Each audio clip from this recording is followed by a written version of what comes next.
A few years ago, I decided to take a break from college. At first, it was just going to be for a semester, and then that turned into a year. And well, you know how that turned out, I'm sure. Life happened, and so far, I haven't gone back. During that, I'm only taking a semester off period, I found a decent part-time job. Now, I still lived with my parents, and they were giving me all sorts of hell over taking time off from school. I needed to find a place to stay. I just couldn't take any more of their lectures. I wanted to be out on my own, living by my own rules. And well, you know what? I was an adult, and I could do whatever I wanted to do.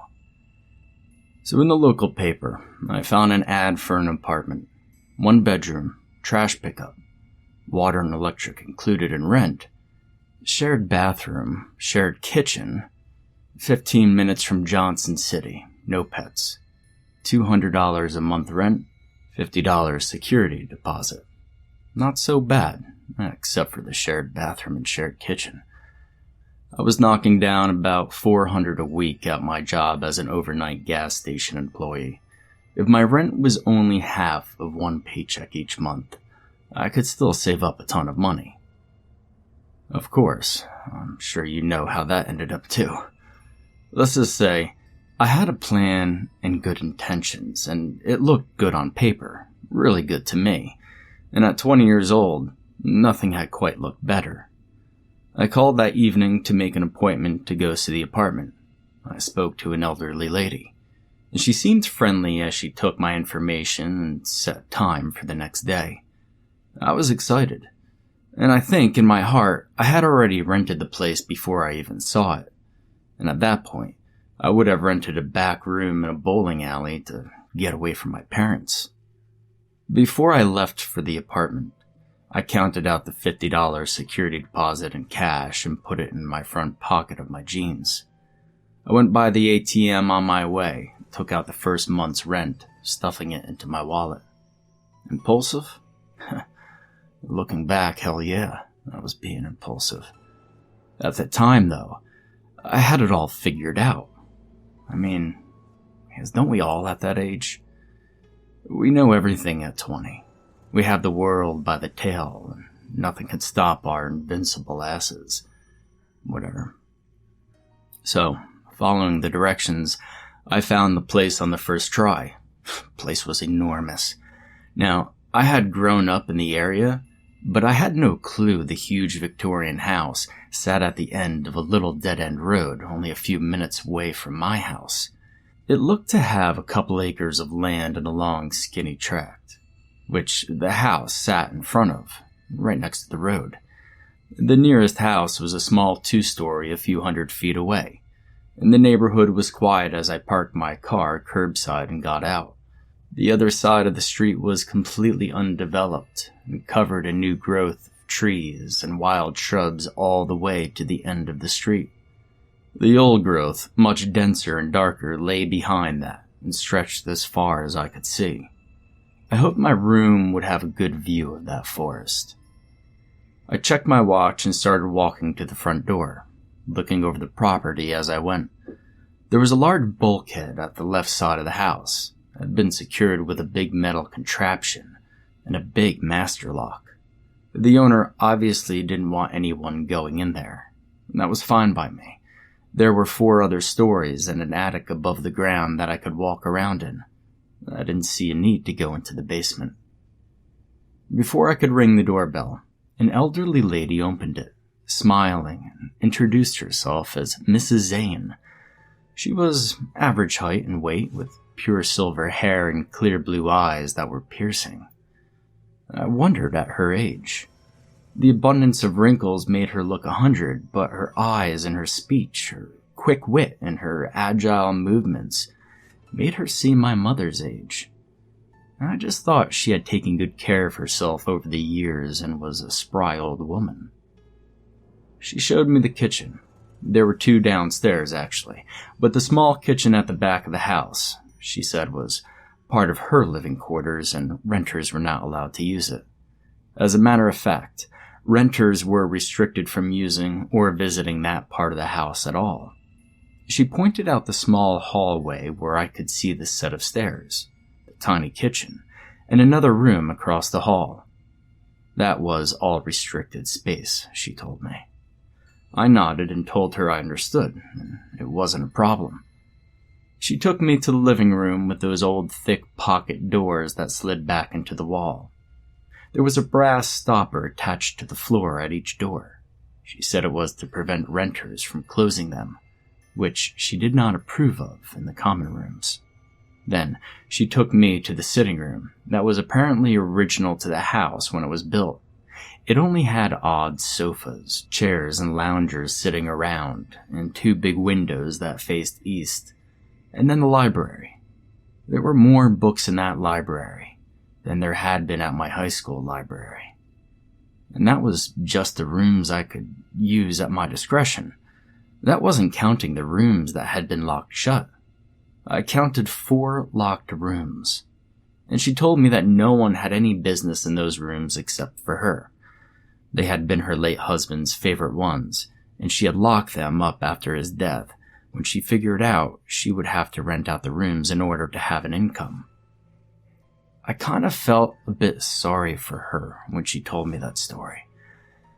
But I was young, and as young people tend to do, I put it out of my mind quickly.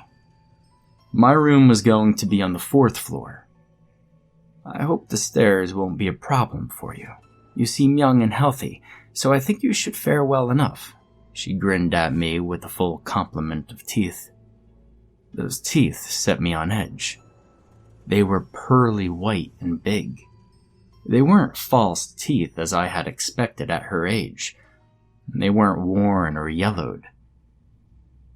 I tore my eyes away from her big, creepy grin and stuttered that the stairs weren't a problem for me. Satisfied, she continued up in front of me.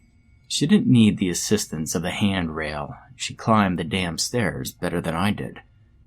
She wasn't even breathing hard when we reached the 4th floor. Me, on the other hand, I was sweating like a pack mule and breathing hard. She produced the key from her pocket and handed it to me, pointing to a door. That's your room. There's only one other renter up here for the time, so respect his privacy, please.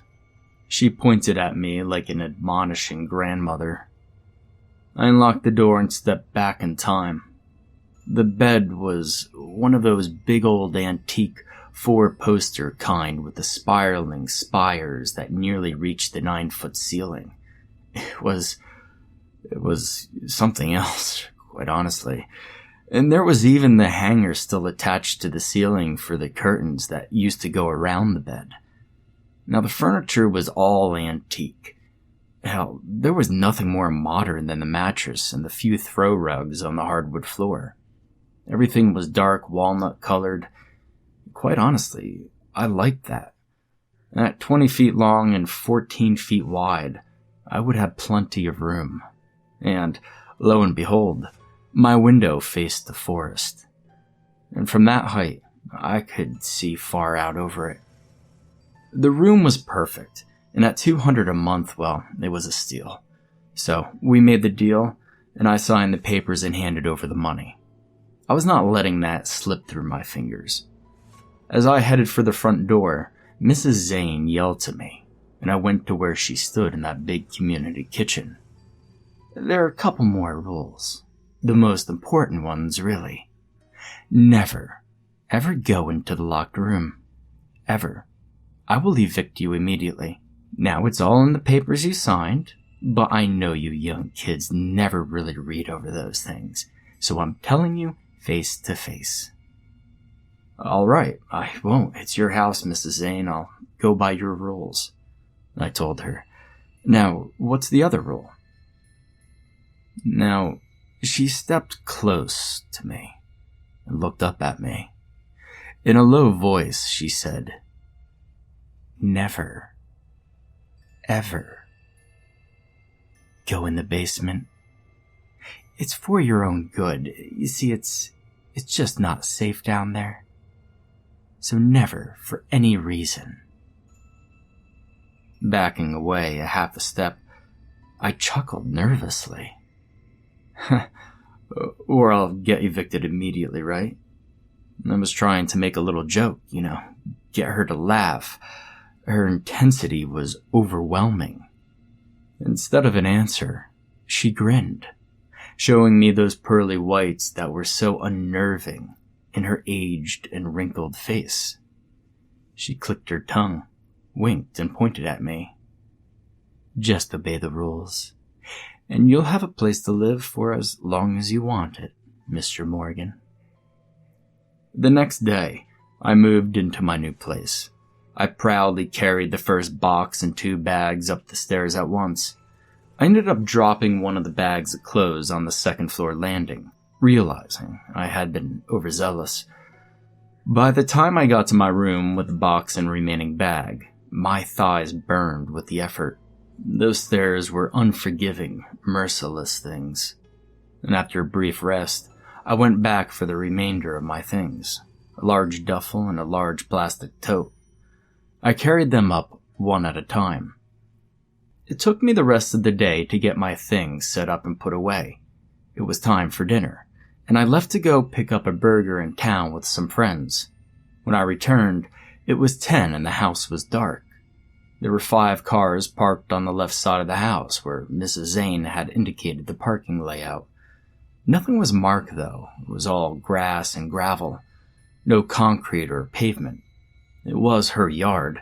She could have us park wherever she liked, I thought. As I entered the front door, I saw a light coming from under a door down the hallway she said was off limits. I walked as far as I dared and peeked up at the skinny set of stairs. I had heard about those kinds of nearly hidden, skinny stairs in old houses. I think they were called the maid stairs or something like that. You see, unlike the main stairs, they curved around as they went up, preventing me from seeing where they led. With my curiosity satiated for the time, I turned and headed back toward the main stairs, passing the door with a light coming from underneath it. The sound of a ball slowly bouncing down wooden steps came from the other side of it. Startled, and not wanting to get caught breaking the rules on my first night, I booked it to the stairs and bounded up them to the 2nd floor landing, where I stopped and peered down to see if anyone was coming. I saw no one, but heard the distinct sound of a heavy door shutting, followed by a loud, obnoxious belch. I went to my room and locked the door. It was the old lady's business if she had a male guest. The next day, I saw no sign of the man, and Mrs. Zane was even more chippier than ever. She was outside in her flower garden whistling a tune as she planted and pruned. I waved as I left for my job, and she waved and kept working. I thought some of her wrinkles were gone. God, how could she go from kneeling to standing so quickly? I just hoped that I could get around that well when I was her age. 3 weeks went by and Mrs. Zane began to look older. She had more wrinkles. Her movements weren't nearly so agile and sure, and when she graced me with one of those creepy grins, her teeth looked yellowed and unhealthy. Her eyes had a sickly yellowish color to the whites, and, well, I was worried about her.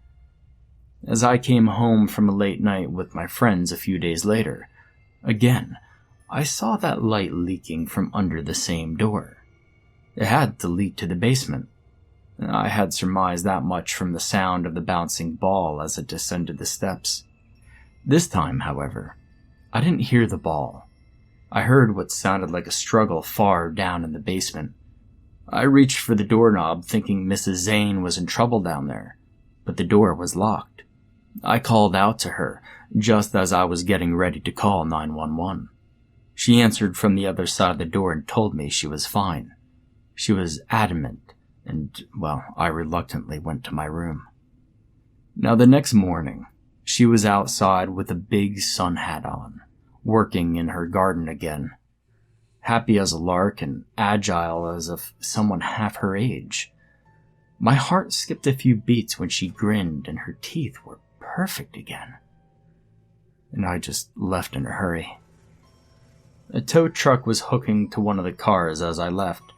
I figured someone was having their car repossessed, thought no more of it. That evening, the police arrived. I stayed in my room watching as the officers walked around with Mrs. Zane leading them. Then they came inside.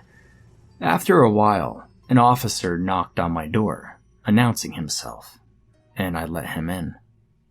He asked me about a girl named Robin that had been renting a room there.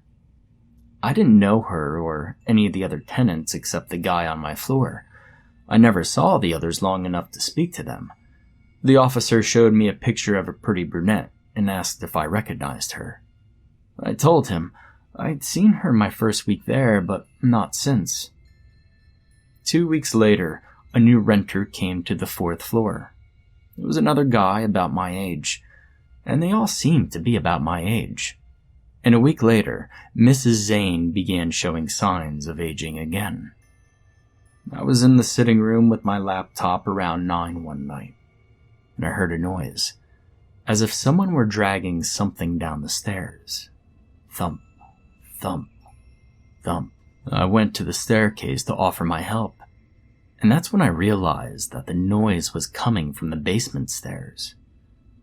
Fear gripped me for a reason I couldn't understand, and I retrieved my laptop and went to my room and locked my door. I didn't sleep well that night. I knew that when I left the next morning for work, I would see Mrs. Zane looking and acting like a much younger woman in her garden. Sure enough, that's exactly what happened. And a few weeks later, the police were there again. That time it was a guy named Alex. I stayed there for a few more months, and then the weirdness got the better of me, and I found another place to rent. A real apartment. I told Mrs. Zane that my girlfriend and I were moving in together, and left it at that. Life happened then. My girlfriend got pregnant and we got married. Everything moved faster after that. I was working full-time on one job and part-time on another to make ends meet. That was 3 years ago. Now, just last week, I was watching the morning news. There was this story about a house that burned down. It led to the discovery of a possible serial killer having lived there. My blood ran cold as I turned up the volume and sat on the couch. The police had so far uncovered 18 bodies in the 2 big flower gardens on the property. There was no sign of the owner, and they feared she had died in the fire, or a serial killer had gotten her. I watched the shaky real-time footage as a firefighter carried a metal box from the ruins. The reporters said it was a metal lockbox filled with human teeth, and that they hoped forensic testing would soon reveal exactly how many victims there had been.